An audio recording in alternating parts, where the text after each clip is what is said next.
Hello students. आप सभी का फिर से एक बार स्वागत है क्लास टेंथ के एक न्यू एपिसोड में, एक न्यू वीडियो में। आज की इस वीडियो में हम क्लास टेंथ का मंथली टेस्ट के लिए इम्पोर्टेंट इंग्लिश का क्वेश्चन आंसर लेकर के आए हैं।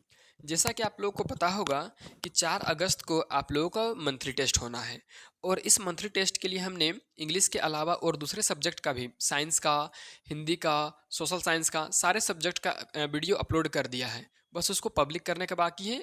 आज या कल में उसको कर देंगे, यानी कि आप लोग के पास वीडियो पहुंच जाएगा। अगर अभी तक इस यूट्यूब चैनल से आप नहीं जुड़े हुए हैं तो सबसे पहले तो डिस्क्रिप्शन में व्हाट्सएप ग्रुप का लिंक है, उससे जुड़ जाइए।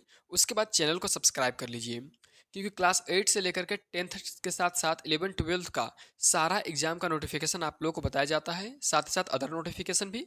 और यहाँ तक कि क्लास 10th का जो इस बार एग्जाम होने वाला है 2026 में, उसका कंप्लीट स्टडी मटेरियल आप लोगों को इसी यूट्यूब चैनल में देखने के लिए मिलेगा, चाहे वो सब्जेक्टिव हो, ऑब्जेक्टिव हो, किसी भी सब्जेक्ट का। ठीक है, तो अब देरी नहीं करते हुए डायरेक्ट क्वेश्चन आंसर में चलते हैं। देखिए, क्लास 10th प्रोजेक्ट ट्रायल जो 4 अगस्त को होने वाला है, उसका इंग्लिश का इंपॉर्टेंट क्वेश्चन लेकर के आए हैं। चलिए, सेक्शन ए में देता है आप लोगों का 6 क्वेश्चन, जो एक एक नंबर का रहता है, 6 नंबर का टोटल, और इसमें शॉर्ट आंसर टाइप रहता है, यानी कि एमसीक्यू रहता है। ठीक है, तो चलिए देखते हैं पहला क्वेश्चन। पहला क्वेश्चन में कहता है, why was the seagull exhausted, मतलब कि जो सीगल था वो क्यों एक्स हस्टेड था, मतलब थका हुआ था। तो ए में दिया है ड्यू टू रनिंग फास्ट, तेज दौड़ने के कारण।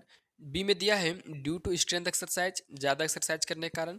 सी में दिया है ड्यू टू क्राइंग, चिल्लाने के कारण। और डी में नन ऑफ द एबव। तो इसका सही आंसर हो जाएगा option number B, due to strength exercise. ठीक है, चलिए अगला क्वेश्चन देखते हैं हम लोग, 2 नंबर क्वेश्चन है, who give young seagull a piece of fish, मतलब किसने यंग सीगल को मछली का टुकड़ा दिया था। तो इसका जो सही आंसर हो जाएगा मदर सीगल, यानी कि उसकी मम्मी, यानी कि ऑप्शन नंबर बी सही हो जाएगा। चलिए तीसरा क्वेश्चन देखते हैं हम लोग। क्वेश्चन है, which of the pilots instrument stop the working first, मतलब जो जो फर्स्ट फ्लाइट का चैप्टर था उसमें पायलट का कौन सा उपकरण सबसे पहले काम करना बंद कर दिया था। तो इसका सही आंसर होगा ऑप्शन नंबर ए, कंपास। ठीक है, चलिए अगला क्वेश्चन देखते हैं हम लोग, 4था नंबर क्वेश्चन है, what is ice a symbol of, ice किस चीज को सिंबल करता है, यानी कि किस चीज को निर्देशित करता है आइस एंड फायर कविता में। तो इस चीज का सही जो आंसर हो जाएगा, इस क्वेश्चन का सही जो आंसर हो जाएगा वो हो जाएगा हार्ट रेट। ठीक है ना, आइस मतलब है हार्ट रेट, आइस मतलब दुश्मनी। ठीक है ना, या नफरत कह सकते हैं सही मायने में। चलिए अगला क्वेश्चन देखते हैं हम लोग, 5वां नंबर क्वेश्चन है, what does the poet compare fire with, मतलब ये जो फायर एंड आइस कविता है उसमें जो कवि है, जो पोएट है, वो फायर का किसके साथ कंपेयर करते हैं। तो इसका जो सही आंसर हो जाएगा वो हो जाएगा आप लोगों का डिजायर, यानी कि ऑप्शन नंबर बी, डिजायर मतलब इच्छा। ठीक है, डिजायर का कंपेयर किया जाता है, फायर का कंपेयर किया जाता है डिजायर के साथ। ठीक है ना, और आइस का कंपेयर किया जाता है हार्ट रेट के साथ, यानी कि नफरत के साथ। ठीक है, हार्ट रेट। अगला क्वेश्चन देखते हैं, 6 नंबर क्वेश्चन है, which control station did he contact on his way, मतलब ये जो फर्स्ट फ्लाइट का कहानी था उसमें कौन सा स्टेशन से वो कांटेक्ट किया था। ठीक है, तो इसका जो सही आंसर हो जाएगा वो हो जाएगा पेरिस, यानी कि option number A, Paris control से वो कांटेक्ट किया था इसका पायलट। ठीक है, इस प्रकार से 6 क्वेश्चन कंप्लीट हो गए सेक्शन ए का। अब देखिए थोड़ा सा यहाँ समझ लीजिए कि यह है सेक्शन बी, जिसमें 4 क्वेश्चन रहेगा, 2-2 नंबर का, और ये शॉर्ट आंसर टाइप है। तो चलिए इसका क्वेश्चन देखते हैं। क्वेश्चन कहता है, why was the young seagull afraid to fly, मतलब ये जो यंग सीगल था वो उड़ने से क्यों डरता था। ठीक है, अफ्राइड टू फ्लाई। चलिए आंसर, आंसर कहता है, the young seagull was afraid to fly because he, कहता है कि यंग सीगल उड़ने से डरता था, बिकॉज क्योंकि he lacked confidence in his wings and feared falling into the sea, उनको भरोसा नहीं था। ठीक है ना, उनका जो ही हैक्ड कॉन्फिडेंस, मतलब उनका जो उम्मीद था वो बहुत ही कम था अपने विंग्स, मतलब अपने पंखों पर। और क्या बात था, तो और फियर्ड फॉलिंग इनटू द सी, उसको डर लगता था समुद्र में गिरने से, गिरने का। He also felt isolated from his family who were already flying which added to his anxiety. कहता है कि जो यंग सीगल था वो आइसोलेटेड हो गया, मतलब अकेला पड़ गया अपने फैमिली से। ठीक है ना, उसकी फैमिली ऑलरेडी, मतलब निश्चित रूप से पहले ही उड़ चुके थे, और यहाँ पर जो ये यंग सिगल था वो एनजाइटी, मतलब चिंता के कारण उड़ नहीं पाया, और चिंता कर करके वहीं पर रह गया। इस तरह 7 नंबर का क्वेश्चन का आंसर कंप्लीट हुआ। 8 नंबर देखते हैं, चलिए अब, चलिए 8वां नंबर पूछ रहा है, when did the seagull get over his fear of the water, मतलब कब यंग सीगल डर से जीत पा लिया पानी के प्रति। ठीक है, आंसर बोलता है the young seagull overcome his fear of water when he was driven by hunger to attempt his first flight. Young seagull overcome कर लिया डर से वाटर के प्रति, कब? तो जब वो ड्राइवन मतलब कि वो जब डाइव मारे, जब वो छलांग लगाए भूख के लिए, ठीक है, फर्स्ट फ्लाइट उड़े, यानी कि जब अपना पहला उड़ान उड़े भूख के लिए, तब वो डर से जीत पा लिए।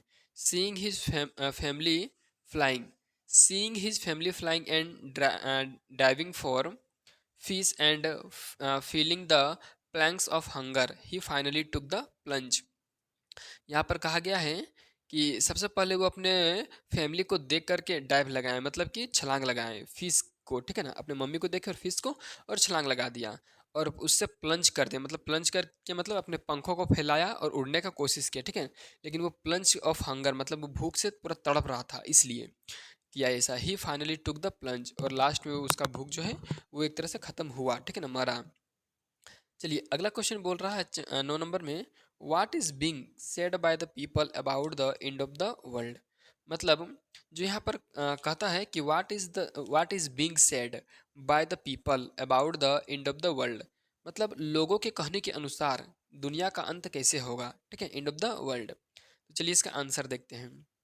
आंसर कहता है there are two opinions in the poem about the end of the world.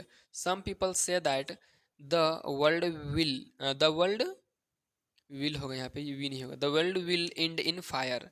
मतलब कह रहा है कि यहाँ पर दो ठो ओपिनियंस है कविता में, ठीक है, दुनिया को अंत होने के लिए। कुछ लोगों का कहना है कि जो दुनिया का अंत होगा वो फायर आग से होगा। On the other hand some people say that the world will end in ice, मतलब कुछ लोगों का कहना है कि दुनिया का अंत आइस यानी कि बर्फ से होगा। अब देखिए यहाँ पर फायर का कंपेयर किससे किया गया था और आइस का कंपेयर किससे किया गया था, ठीक है ना, उसमें डिपेंड करता है वो। चलिए फिलहाल हम अगला क्वेश्चन देखते हैं। यहाँ पर 10 नंबर, 10 नंबर का क्वेश्चन क्या है कि what does the poet say about hatred, मतलब कि जो कवि है वो नफरत के प्रति क्या बोलते हैं, ठीक है। चलिए आंसर इसका देखते हैं। आंसर कहता है the poet say that hatred is our worst enemy. तो कवि बोलते हैं कि हैट्रेड यानी कि नफरत जो है हम लोगों का सबसे बड़ा दुश्मन है। It gives birth indifference, Q, यहाँ पर क्या होगा जानते हैं आप लोग, यहाँ पर हो जाएगा आपका, यहाँ पर आपका CRU होगा, ठीक है ना, CRUTELY, क्रूरल्टी, ठीक है ना, मतलब कि एक तरह से क्यूरल मतलब क्या होता है, धूर्त, ठीक है ना। तो कहता है कि it gives birth indifference, indifference, cruelty and coldness, ये जन्म देता है, जो नफरत है वो जन्म देता है क्या चीज़ को, इंडिफरेंस, मतलब कि इंडिफरेंस का मतलब होता है भेदभाव को जन्म देता है, ठीक है ना।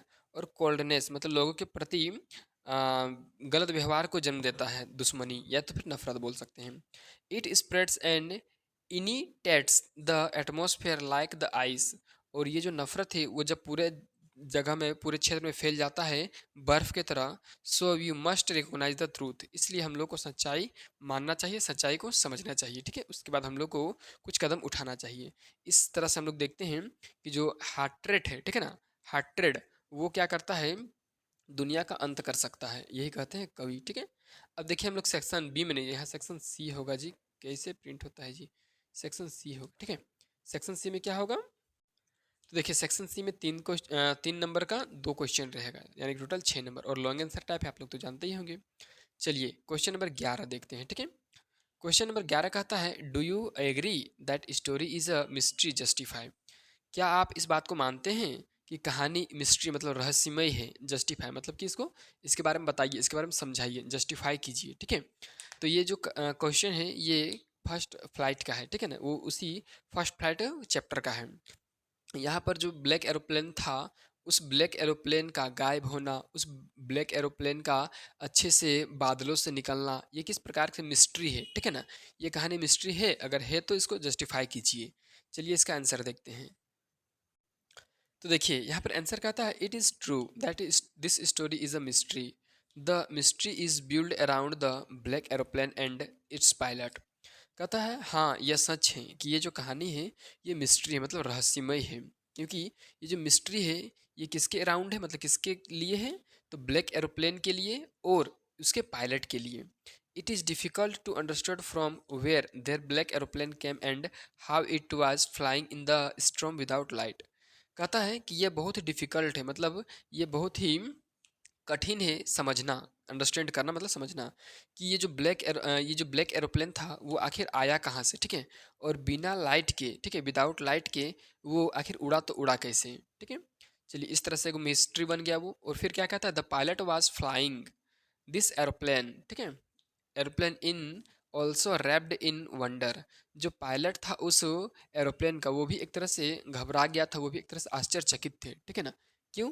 तो he help the pilot of old Dakota, it means the instrument of the black airplane were working properly, how can we it is possible। तो डकोटा के मतलब ये जो एक एरोप्लेन था ब्लैक एरोप्लेन, वो हेल्प किया था ओल्ड डकोटा का, ठीक है। इसका मतलब है कि ओल्ड डकोटा जो है उसका सारा इंस्ट्रूमेंट सही था। तो आखिर ये कैसे संभव हो सकता है कि जब ओल्ड डकोटा नीचे सही तरीके से लैंड कर गया, और तरीके से लैंड कैसे कर सकता है जब उसका सारा इंस्ट्रूमेंट खराब हो गया था। इसका मतलब सारा इंस्ट्रूमेंट उसका सही है। तो इस तरह से ये जो कहानी है एक प्रकार से रहस्यमय हो जाता है, मतलब कि क्या हुआ था सच, किसी को इसका सच्चाई पता नहीं है, ठीक है। तो चलिए, इतना इसका क्वेश्चन तो हो गया 11 नंबर का। अब देखिए 12 नंबर का क्वेश्चन। क्वेश्चन है, how will the world and twist, मतलब किस तरह से जो दुनिया है वो दो तरह से नष्ट होगा। चलिए आंसर, ठीक है। आंसर कहता है, the poet says if the world will end twice it will surely in due to hatred. कवि कहते हैं कि अगर दुनिया का अंत दो कारणों से होगा तो उसमें से पहला कारण जो है वो हार्ट्रेड रहेगा, मतलब कि नफरत रहेगा। The poet feels that hatred is spreading much among the people of the world. क्योंकि जो पोएट कहते हैं, जो हार्ट्रेड मतलब जो नफरत है वो पूरे दुनिया में सभी लोगों में फैल गया है। सो दिस श्योरली यहाँ होगा, ठीक है ना, S URELY, surely in the world one day. इस तरह से हम लोग देखते हैं कि दुनिया का अंत एक दिन न एक दिन हो जाएगा, ठीक है। किससे? तो फायर से या तो फिर आइस से, मतलब कि नफरत से या तो फिर हार्टेड मतलब क्या होता है, नफरत, ठीक है, नफरत से या तो फिर आग से, ठीक है।